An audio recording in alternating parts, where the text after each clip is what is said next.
I had the situation at school where there was this white girl that I was cool with, we were homies, we were all good. But she had once told me, yo, what's going on, you guys? You already know my name is Strozier. The title of this video is very self-explanatory, so I'm not going to waste any more time. Define suburban black male. A Negro male that does not fit the stereotypes of other Negroes. These types of black men are typically from predominantly white neighborhoods and participate in predominantly white extracurricular activities. These black males are oftentimes made fun of by black and non-black people alike due to them not using excessive ebonics, deeming them as acting/talking white because these individuals equate articulation with whiteness. Now that you understand what the suburban black male is, I'm going to give you 3 problems that I see with suburban black men, because I am one. The gay assumption. If you're a suburban black male like myself, I guarantee that you've been hit with the, are you gay? Why does this happen? Well, most black men are deemed as big, scary, violent, pants-sagging, gold chain-wearing gangsters. And the moment we don't fit that stereotype in the minds of others, confusion sets in, and the only ignorant, logical explanation for them to think of is, oh, they must be gay. A plethora of times I've been told by black and non-black people alike that I either act gay, they ask me if I'm gay, or they assume that I'm bisexual. And this is most likely because of the way that I speak, the way that I dress, and the way that I pose in photos. And you see the same thing happening to black male celebrities that don't fit stereotypes. Michael Jackson, Russell Westbrook, Drake, all heterosexual, all differing from black stereotypes, all got or get consistently called gay. And this is very frustrating for us because it is almost as if you are attacking our own masculinity because we do not come across in the way that you expect us to. You're a safe black man. There have been several instances where I have been acquainted with non-black people who I realized only rocked with me because I wasn't ghetto. Well, Jay, how do you know that? Words and actions. More recently, I had the situation at school where there was this white girl that I was cool with, we were homies, we were all good. But she had once told me that I was the whitest black person that she had ever met. And instead of just kind of laughing, shrugging it off, I brought it to her attention that, hey, the only reason why you're saying that is because your view of black people is this right here, ghetto people. And because I don't fit that, you're equating my articulation and my properness with being white. Which, hard pill to swallow, that's racist. And the same thing happened to me at the predominantly white homeschool groups I was in and this one predominantly white church I was a part of. Oh, you guys aren't like other black people. Which that's just code for, oh, we like you because you're not ghetto. The same thing happened to me when I was doing karate, which was a predominantly Latin American and Arab sport. And in dynamics like these, you cannot be too black because the moment you admit a certain level of blackness by dressing a certain way, speaking a certain way, styling your hair a certain way, being seen with a certain group of black people in public, you are like, whoa, wait a minute, what's going on? You don't usually act like this. You act different today, you look different today. Stuff that I've literally been told. And it's in friendships, social, and workplaces like these that I realized, I'm only tolerated as a black man. And this is also kind of known as being the token black friend. 30 likes, go ahead, like the video right now.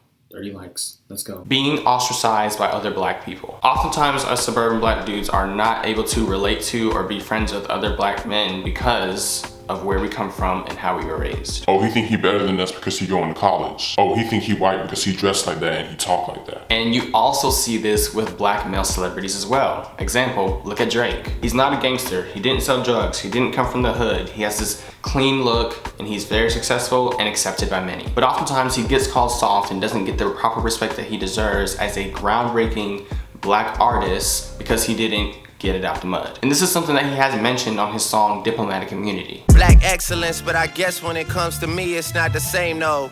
All goody. I also see this happening with Tyler the Creator, who is someone that I kind of relate to a lot on certain levels. Ridiculously talented, does 100% of the production for his music, is Grammy nominated, nearing a $20 million net worth, but gets criticized for wanting to be white due to his subject matter, his musical sound, and the fact that he has a high fashion clothing brand that is very expensive and inspired by European fashion. Oh, black people can't afford that. He needs to make his stuff more affordable. And this is particularly annoying because a person cannot help where they come from and who they are inspired by. And then when suburban black men get into fame and wealth, they are expected to help their community and speak out on black humanitarian issues that have nothing to do with them. How can I speak for black people affected by gang violence when I have never experienced that in my life? How can I speak about the poor educational system in a lot of black communities when I have had private education my entire life? And then when black men with a large platform get roped or pressured into speaking about these issues by the media, they are criticized for not doing it in a certain manner or not helping in a cohesive way. Example, you see this with Barack Obama. Barack Obama didn't do anything for the black community. Obama was not the president of black Americans. He was the president of the United States. And if he dedicated his whole campaign or his whole presidency to black reformation, he either would have not become the president or would have been assassinated, because a lot of black leaders and activists who did that were assassinated. Now, I am not saying that just because a suburban black male, or a black person in general for this matter, doesn't relate to the common black issue, that they can't speak about it. I'm just saying that you need to stop pressuring black people to speak on issues that they realistically do not have to talk about. Tyler, the Creator, has a song called Manifesto on his latest album that I encourage everyone watching this video to listen to, where there's this one particular part that I personally relate to a lot. I might not have dreadlocks, I might have these gold teeth, but I'm a nigga like you and you's a nigga like me. So let's be niggas together and let's be niggas with plans. So in closing, I say this. Blackness is diverse, complex, and unique to each and every black person. So don't judge another black person for not having the same sort of struggles as you. Don't be so quick to call another black person a coon just because they're not an activist as you want them to be. And for the love of God, please do not call another black person white because they do not fall into the stereotypes of black people. Alright y'all, this video is coming to an end. Please, please, please comment or send me a message about the things that you agree with, and most importantly, the things that you disagree with, because my whole premise of my content is to get people to understand a new perspective and for me to understand other people's perspectives. About 83% of the people that watch my videos are not subscribed to my channel, so please make sure you subscribe and like this video. Also share it with 3 people that you think should hear this, and as always, remember to stay productive and don't act stupid. Say that you ain't racist, you know a black guy. In your Air Jordans, you just got baptized. Man, this whole town give me bad vibes, and my pronoun is just that guy.